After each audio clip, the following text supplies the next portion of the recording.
Our COVID briefing for Thursday, February 4th, 2020.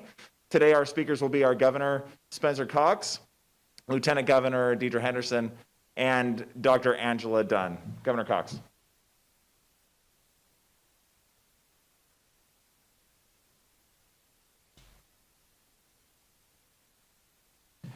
Thank you, Joe. Ladies and gentlemen, it's great to be with you again. We're through another week. Appreciate all of you joining us today. Hope you've had a good week and a safe week, and I hope lots of you have gotten vaccinated. Those over the age of 70, and we know that you have, which is really good news. We're excited that as of this morning. Approximately 35% of all of our seniors, 70 years of age and over, have been vaccinated. That's about 84,000 of you. So and that's just in a couple weeks. So we are well on our way again to getting those that are most at risk vaccinated and saving lives. We're excited, of course, to see our numbers come down, and Dr. Dunn will be talking more about that. So just want to share some, we've got a lot to get through today, so be patient. Please pay close attention because we have several announcements that we want to make. So first of all, we have administered now 362,701 doses. Those are first and second doses combined. That's a weekly increase of 95,674 doses. Every week our numbers go up significantly, and that's the great work of our local health departments and others who are engaged in this effort. Also today we reached a really important milestone. We have now administered more doses than the number of people who have tested positive for COVID in our state. And again, I want to thank our local healthcare providers and local health departments in this effort. Just those numbers today, total cases as of today will be 351,000, and total doses administered over 362,000. So basically, we are trying to be more viral than the virus, and it's happening. All vaccines, Pfizer, Moderna, and the upcoming Johnson & Johnson vaccine are incredibly effective.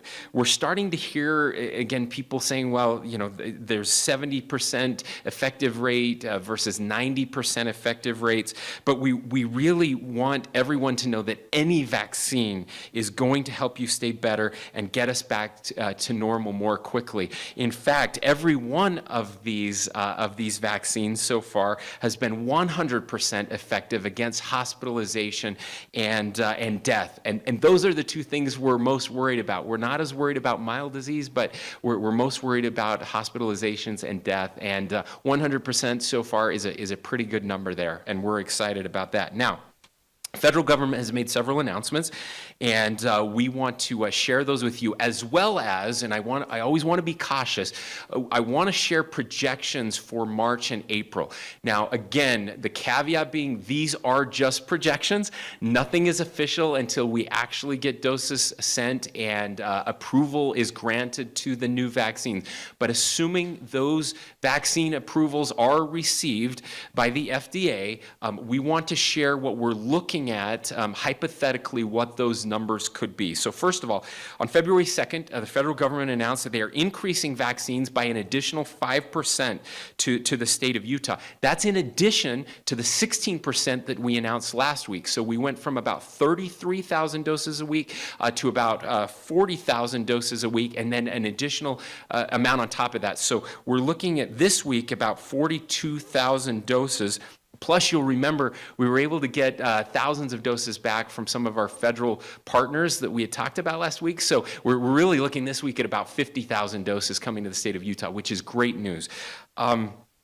In addition, all Pfizer vaccination kits are now going to ship with the equipment and syringe needed for that elusive 6th dose that we're talking about. So these vials were meant to contain 5, but there's always a little extra in there. We can get 6 out. We've been getting 6 out of them, but now they're actually including the equipment so that we can get that 6th dose out, which means an additional 20% on top of again, those new doses that are shipping. The federal government is also committed, as we've mentioned before, to providing a 3-week forward visibility into supply. This is absolutely critical for what we're doing in our planning efforts, and this is what we have been asking for. So I want to share now some of what we're looking for in coming up in March and April, because it's even better than what I had hoped for before. So, as I mentioned, first doses delivered or in transit, we've got about 50,000 doses, including the doses that we took back from some of those federal partners. We have second doses delivered or in transit of about 34,000 this week. And so here's what we're looking at going forward. Production is ramping up at the federal level. I mentioned the 5% bump, but we anticipate that we will continue to see these small increases each week. But here's the most exciting thing. At this point, we believe we could go from receiving total first and second doses of about 82,000 that we're receiving this week to starting in March, 195,000 total doses, first and second doses per week, just based on Pfizer and Moderna increases and their delivery commitments to the federal government. Now, again, I want to be very clear that these are just projections, but they're important projections because it allows us to start planning for huge increases in March and April. In addition to that 195,000 first and second doses from Pfizer and Moderna, we are planning on receiving 33,000 doses from Johnson & Johnson per week beginning sometime in the first half of March. So now you can envision in March, we'll be receiving over 130,000 first doses. And of course, the Johnson & Johnson vaccine is just a first dose vaccine. 130,000 doses in the first week of March, up from 33,000 that we were receiving per week just last week. That does not include AstraZeneca, which again, anticipating in the first week of April, could bring an additional 84,000 doses into the state per week. After that, we will be receiving over 300 first and second thousand doses per week. So to go from 33,000 a week to 130 and close to 150 to 200,000 doses per week in April just changes the ball game for all of us. And that's what we are planning for. That's what we are preparing for. And that leads us to our next announcement. Now, I just have to say up front, and I want to really set expectations. When we go from 33,000 doses a week to 130,000 doses a week, that means a huge expansion in the different partners that we will be working with. We are in the process right now of reaching out to those partners. We have a high throughput coalition that is working on mass vaccination sites. There will be scheduling issues. There will be different schedulers for all kinds of different partners. There will be different platforms. There will be lots of people trying to figure out where they can get online and inline to receive these vaccines. There's going to be, in every state, in every country in the world, there's going to be a little bit of chaos in making all of this happen. And we are going to embrace that chaos. We're going to solve that chaos. And we are going to get shots in arms within 7 days of receiving that vaccine, and we are going to continue to save lives. We appreciate your patience in all of this, and appreciate our partners that are going to be working day and night, literally around the clock, to make this happen and to be prepared for those huge increases. With that, as promised, as I mentioned, we have 84,000 of our seniors over the age of 70 and older who have been vaccinated so far. Over the next 3 weeks, we will be completing the rest of our seniors. There's about 241,000 in Utah in the population that are 70 and over. So that gives you an idea. You can start to look at those numbers and realizing, okay, in the next 2 to 3 weeks, we're going to be finishing up that group of people and need to move on to the next phase. Now, What I am going to announce today is new eligibility starting on March 1st. Let me be very clear, and our media partners, we really need your help in making this happen. I'm going to announce it today just so people can start to know where they're going to be on the list and when they'll be able to get their vaccines. Please do not contact your local health department right now. This is not eligibility today. It's eligibility on March 1st. We know there will be questions about some of these subcategories. We will try to answer those questions. There will be clarifications sent out over the next 3 weeks. We will get as detailed as we possibly can about who qualifies. And so, again, I can't emphasize this enough. Please, please, please know that this, you don't go and schedule right now. We are not opening scheduling right now for these categories, but just know that you are next on the list, again, starting on March 1st. So I mentioned the next phase, we will be lowering, again, starting on March 1st, eligibility from 70 and over to 65 and over. So everyone in the state who is 65 years or older, starting on March 1st, will be eligible, along with the following comorbidities. And Dr. Dunn is going to join us after I finish here to talk through a little bit of the thought process that the health department has gone through in picking these. These are the comorbidities, or people with underlying health conditions that are the most at risk. This is not every comorbidity. It is not every at-risk person. We recognize that. This is a population, when you include these comorbidities as well as the 65 plus, it's about 400,000 people in the state. Now, again, when we're receiving 130 to 150,000 doses per week, we should be able to get through this population in about 3 weeks. So then you can see, then we move to the next age and the next comorbidities. That means that by, through March and through April, everyone that's at high risk or moderate risk should be able to get a vaccine at the rates we're looking at now. But let me go into these comorbidities.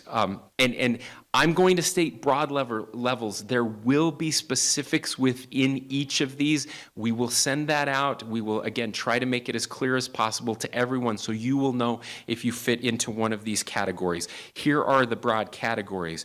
Solid organ transplant recipients. And by the way, again, this is everyone age 18 and over with any of these conditions, ages 18 and over. So solid organ transplant recipients, certain cancers, again, not every cancer, but certain cancers that are the highest risk, and we will get that information.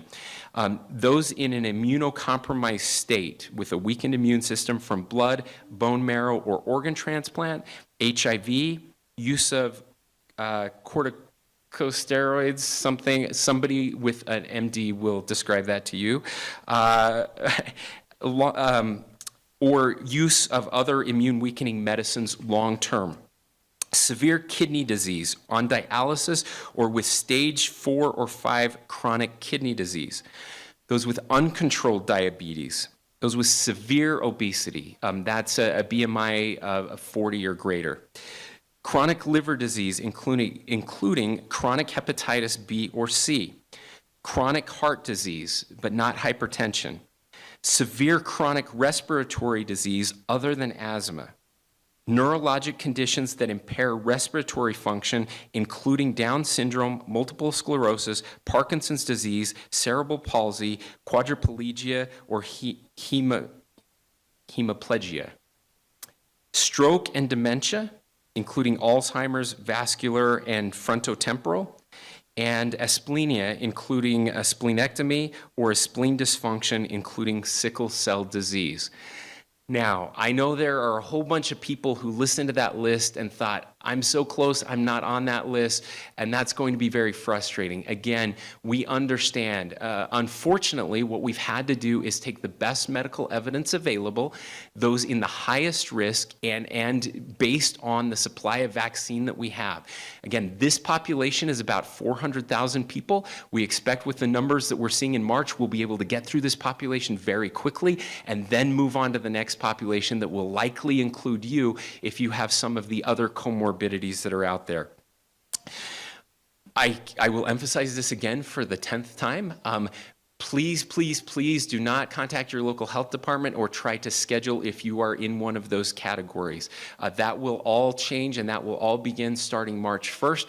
We will have additional information coming to you over the next few weeks, but I hope you understand the really good news about the significant surge of vaccines that we have coming and the significant increase in population. And the good news is this will allow us to get back to normal more quickly as we save the lives of those who are most vulnerable. We decrease hospitalizations, and we get prepared for even more vaccines coming in April and May.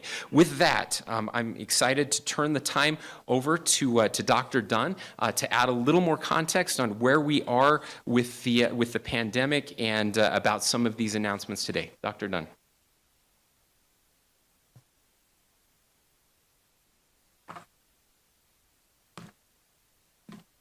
Good morning. So first, an update of where we are in the pandemic. Our rolling 7-day average of new cases is now at 1,264. This is a decrease from last week when it was at 1,710, and our percent positivity continues to decrease as well. We are at 16.5%, and last week we were at 18.3%. So all very good signs. And it's even more exciting that we're able to increase our eligibility for vaccinations, again, starting March 1st. Our local health departments and our state health department are going to really focus the rest of February on getting vaccines to those 70 and older. So again, please do not contact them about eligibility starting March 1st. We really want to allow them to use all of their resources to finish vaccinating those that are 70 and over. All of the information that Governor Cox discussed before this is on our website. So you can go to our website, coronavirus.utah.gov, to learn more about the conditions that will be eligible for vaccination starting March 1st. It's exciting that we're able to do this. It's based on projections from the federal government on vaccine supply, including the Johnson & Johnson vaccine, which is expected to be approved here soon. And on the vaccine, the Johnson & Johnson vaccine, just want to take a minute to explain kind of its efficacy and what's been said in the media. You know, unfortunately, national media comparisons between the Johnson & Johnson effectiveness with Moderna and Pfizer have been a little misinformed. The clinical trials between the vaccines were designed differently. The Moderna and Pfizer both tested for symptomatic infection due to COVID-19, whereas the Johnson & Johnson trials tested for moderate to severe illness. And Johnson & Johnson proved to be effective at preventing 72% of US individuals against COVID-19 infection. And it's 85% effective against severe disease only. And that's really exciting. As Governor Cox said, we're aiming to prevent hospitalizations and deaths, and the Johnson & Johnson vaccine does just that. So it's very important that once the vaccine becomes available, that we all, when it becomes our turn to take the vaccine, we all get the vaccine, whether it's Johnson & Johnson, Moderna, or Pfizer. Lastly, I just want to note that our dashboard will have updates today, especially on the vaccine tab. You will be able to see vaccinations broken down by specific demographics, including sex, age, and race and ethnicity, so that that is available for you to look at now on the dashboard. Thank you very much.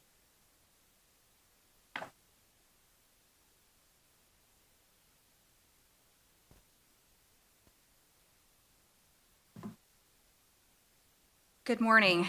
Thank you. I want to talk a little bit about our new federal partnerships that were announced from the Biden administration this week.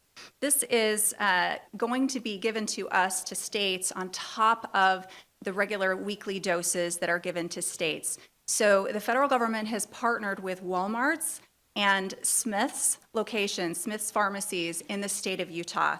We have 29 Smith's locations and 18 Walmart locations that will be receiving a total of 6,500 new doses this week on top of our weekly allocation, which is really exciting. That will be starting next week, the end of next week. So starting on February 11th, you'll be able to start calling specific pharmacies, Smith's and Walmart pharmacies, to be able to get appointments there. The good piece of this news is that the state actually has control over who is eligible to receive those vaccines. So they're letting us determine who gets to use those vaccines in each of those pharmacy locations. Again, we'll have more specific information in the coming days about where exactly those locations are in the state of Utah, but this is good news on top of other good news that we've had this week. So we're hoping the people who already have appointments through their local health department will keep those appointments and not go get another appointment from a Smith's or a Walmart and then kind of upset the system by not showing up to an appointment that they had previously scheduled. We're also hoping that people stay in their counties that they live in, stay in their locations, but again, more information is forthcoming on exactly what this is going to look like. As the governor mentioned, by March 1st, we're going to have a significant increase in the number of doses that the state gets every week. And our local health departments have just been doing a heroic job of getting these vaccines in arms every single week. And again, we're at 100% again of vaccines that are less than 7 days old in arms. But we're working with them to make sure that they're reaching a sustainable capacity.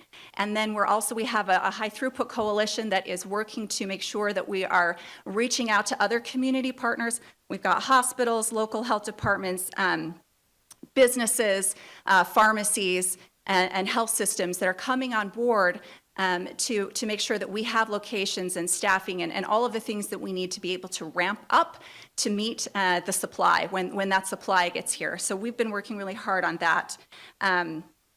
Now, this effort is going to require many, many hands, more hands than we can just hire, and we will be needing volunteers. However, in the coming days, we'll have information for anybody who wants to volunteer to be able to sign up to provide services, whether it's helping to administer shots, whether it's helping with traffic flow or data entry or any of the phone banks, any of the other things that we're going to need to really mount this monumental effort. I don't have a number to give you today, so don't call anyone today, but in the coming days, there will be information. So if you've been wanting to volunteer, please keep watch because we're going to need you. And I just want to reiterate the message that the governor already said, which is please be patient. We are going to do something incredible here, but it's not going to be easy and it's not going to be smooth. There are going to be a lot of bumps in the road and there will be frustrations, but that's the trade-off. And we're doing something really important, and we ask for you to please be patient and really thank the people that you come in contact with who have been working nonstop to provide these services, especially our local health departments over the past few weeks who have just been incredible. Thank you so much. Thank you, Lieutenant Governor, and thank you, Dr. Dunn. I recognize that we went a little longer in our presentation today, and I want to make sure we have enough time to answer some more questions. So I'll just let my staff know we'll go a little past the time so we can get a few more questions in.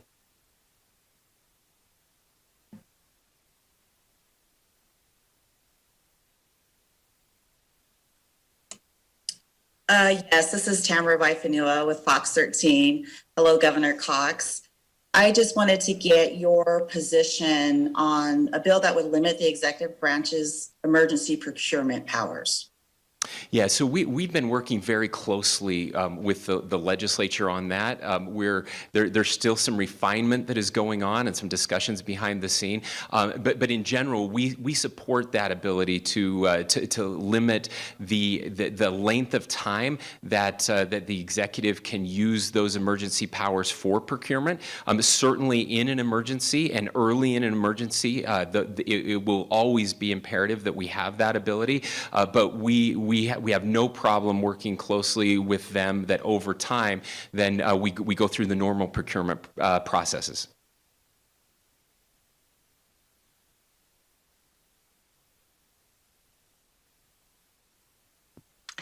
Yes, Governor Cox, I wonder if you can talk about what the role of NOMI Health will be in vaccine distribution going forward. Yeah, so that remains to be seen. What we did was we opened an RFP. We allowed everybody to come in and compete for that, knowing that at some point, either at the local health district level or at the state level, that we're going to need as many partners as possible. So that was really a preemptory RFP that went out, a request for proposal, and we had several firms that competed for that, and NOMI was the firm that was successful. They've been doing this in several other states. And so right now, the High Throughput Coalition is working with every group in the state. Again, I don't think I can overemphasize how difficult getting 150,000 shots per week into arms is going to be. It really is going to take everyone. So for example, the conversation last night, hospitals, clinics, pharmacies, and then these large high throughput sites that we're working with to really increase the amount that we can get through. And we're going to need all of those partners, including NOMI Health. So we don't know exactly right now, but plans are being put in place to use every one of those partners and then seeing what's left over. So what we've done is we've said, okay, local health district, what is your max capacity before you're unable to do all the other things that local health districts do? And they've all given us a number. And then we say, okay, hospitals, what is the amount that you can do? What is your max capacity that you can do?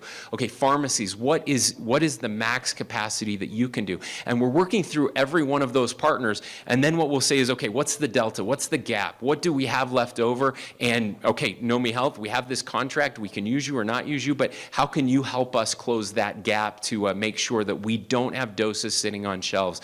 And that's really the role that they'll be playing as the stopgap with whatever is left over.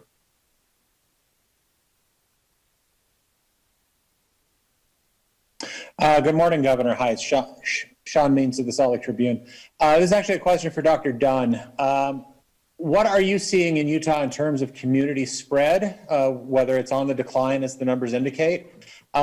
If so, what regions in Utah are you seeing this happening? And is the decline because of the vaccine getting out to older populations? Or are there other reasons where other places where cases are dropping? Sure. So luckily, we're seeing a decline throughout the state. Are seeing different hotspots than we've seen. For example, Summit County and Southwest Utah are tending to be have higher case rates than the rest of Utah. And so we're putting extra focus there in terms of contact tracing, testing. Right now, we haven't seen an impact of vaccinations on the general population. However, we have seen it within our healthcare workers. So our healthcare workers were among the first population to get vaccinated. Most of them have received both doses, and we have started to see a decline in healthcare worker infections due to COVID. This is likely in part due to the vaccine, but also due to a decrease in cases in our communities as well. So things are looking really, really good for us in Utah as long as we continue wearing masks and physical distancing and avoiding large gatherings. That's going to be really important as the variants become more prevalent in our state. We really need to make sure we keep those public health measures in place in order to prevent another surge. Okay. Following up, why Summit County and Southwest Utah? Why are those places being hotspots right now? Sure. I mean, we don't have specific data as to why. It is just still community spread in a large portion of these communities. However, they are on the decline just like the rest of the state. They just happen to have a higher case rate than we've seen in the past. Okay. Is there any indication of when we might start seeing the effect of the vaccines on these case numbers? Sure. Hopefully soon. Again, healthcare workers and long-term care facilities were among the first, and we're definitely seeing a decline in healthcare worker infections and a decline in our long-term care facility outbreaks. It is going to take getting up to around 70 to 80% of our entire population to really have the vaccine be able to be our only prevention measure for COVID-19. So we still have work ahead of us, but we're headed in the right direction. Okay, thank you.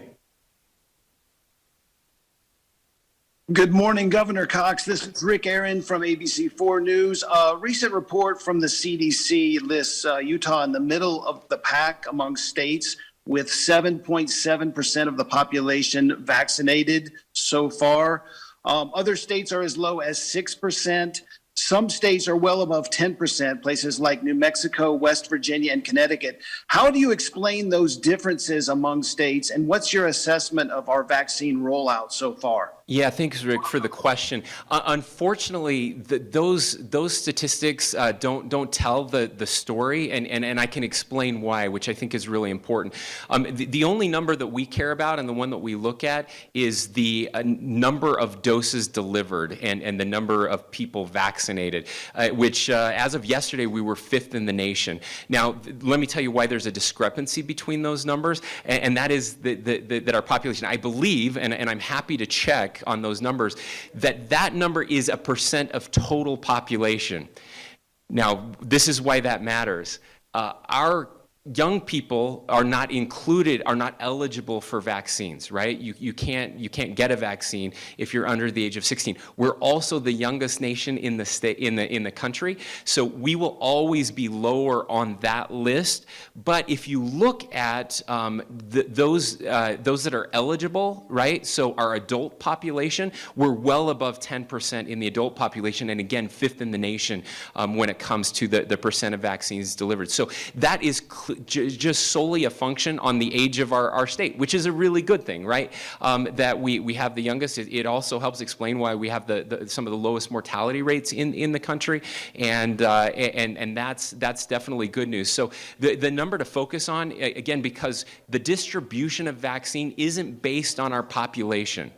The distribution of the vaccine to our state is only based on our adult population, which means that Utah is getting a lower percentage of vaccine as a % of total population because we're the youngest state in the nation. So basically what the CDC has done is just said, okay, everybody over the age of 18, how many people in your state do you have? We have 10 million vaccines. We're going to divide that by your percentage of the adult population, not the percentage of the overall population. But my understanding is that statistic includes overall population and therefore the disparity. Okay, one more, and then Dr. Dunn can keep answering questions for me. And she'll do a much better job, by the way. And she can also pronounce stuff, which is really cool. So.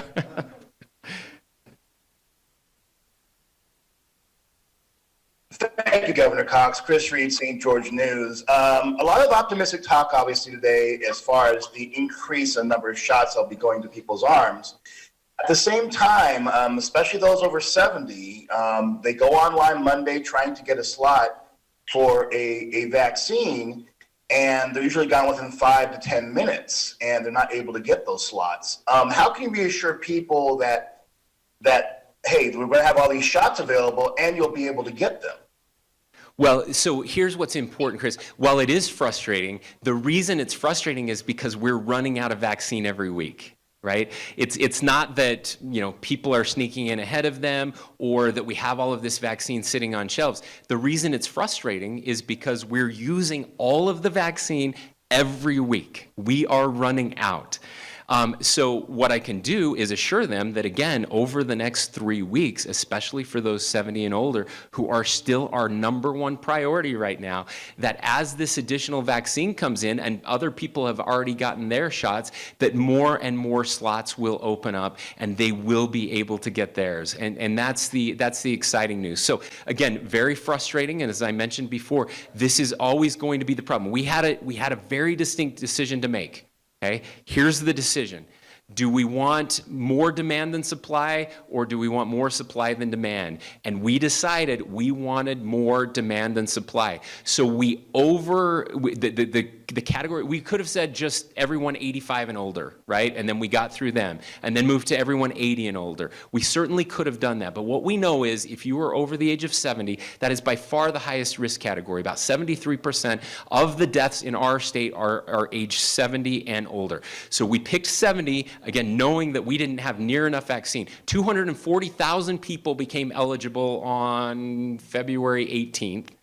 Okay, on January 18th. That's when we opened it up to 70 plus. So 240,000 people became eligible, but we were only receiving 33,000 doses a week. So we knew that would be very difficult for some people, and I apologize for that. But it was a much better problem to have than what we had before, which was we opened it up to healthcare workers, and then we waited and waited and waited, and vaccines sat on shelves, and then then we opened it up to first responders and waited to get through all of them. That's just unsustainable. unsustainable and we couldn't do that, and it was quite frankly the wrong way to do it. And so now what we've done is we've overburdened the system, knowing that that would cause a problem, but that we would be able to use all of our vaccines every week. So to those who have been diligently waiting to do that, please accept my apologies. I'm so sorry, but just know that if you're 80 years old and you haven't gotten your vaccine yet, somebody else did who was also 80 years old and in the same category that you are, and that you will get yours. Now, what I am emphasizing, when we do on March 1st open this up to the next big wave, 400,000 people with comorbidities and age 65 and older, is that we don't then push the 70-year-olds and older to the back of the line then, that we still, and we're working again with all of our partners to say, even though we're opening up to that broader group, if somebody is over the age of 70, they get bumped to the front of the line, not just thrown in with the mix. We're working through those details, and we'll have more as we get closer to March 1st. And with that, thank you so much for your time. Dr. Dunn will stay here and be able to answer more questions and pronounce things for you. Thanks, guys.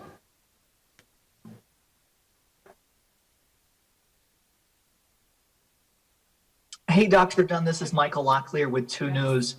People on that high risk list, will they have to have a doctor's note or anything as proof? No, so we want to make sure that vaccine administration is still very efficient. And so we're going to be relying on people on their own word for whether or not they fall into one of those severe high risk categories. So it's really important that individuals out there understand why we're doing this. So we chose those severe high risk conditions because these are the individuals, through studies that have been done internationally in the US and in Utah, that are at the highest risk for hospitalization and death due to COVID. And so it's very important that if you don't fall in those categories, that you don't seek a vaccine, that you save those doses for individuals who are at the highest risk, and know that in the coming months, we're going to have a lot more vaccine if the projections hold up from the federal government, that we'll be able to expand even more quickly. So the quicker we're able to get through our most at-risk populations, the quicker we'll be able to get to those who are at lower risk. And one more, I know people are eager to see loved ones in nursing homes and hospitals. Now that many residents of nursing homes are vaccinated, will we see visitor restrictions loosened? And what about for hospitals too? Yeah, so that's something we work with our partners on those policies, and it's something we're evaluating to see when it will be safe for both staff, visitors, and residents in those situations.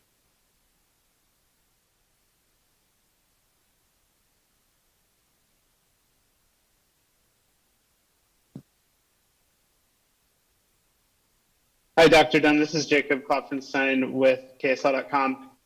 This was probably a better question for the governor, but you might be able to answer it as well. I was wondering about what the state's plan for homeless or houseless individuals getting the vaccine. It doesn't sound like they'll be part of this expansion that's coming on March 1st, but I guess what's the plan to get the vaccine out to that vulnerable population?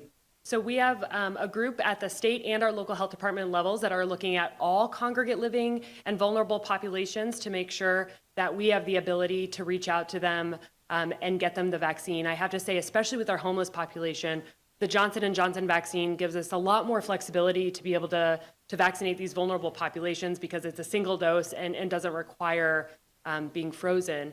And so as Johnson & Johnson becomes more available, we will be able to start actively vaccinating our most vulnerable, including the homeless. So those plans are being put in place for the moment when we do have enough vaccine to give to those populations.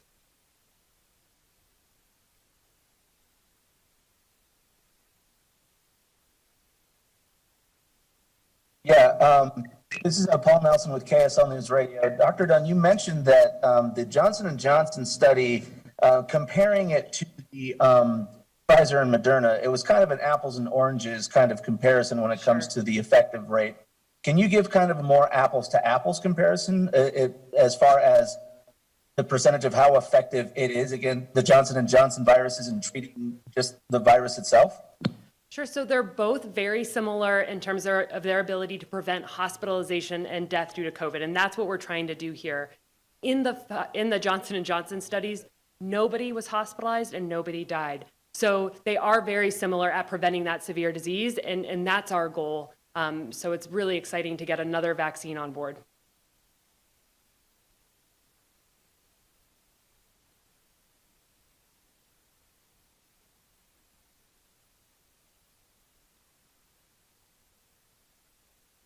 Okay, thank you very much. All right, thank you very much to our media partners. Looks like that Zoom call has ended. So thank you to our interpreters in Spanish and ASL. We're grateful for your service, and we will talk to you next week.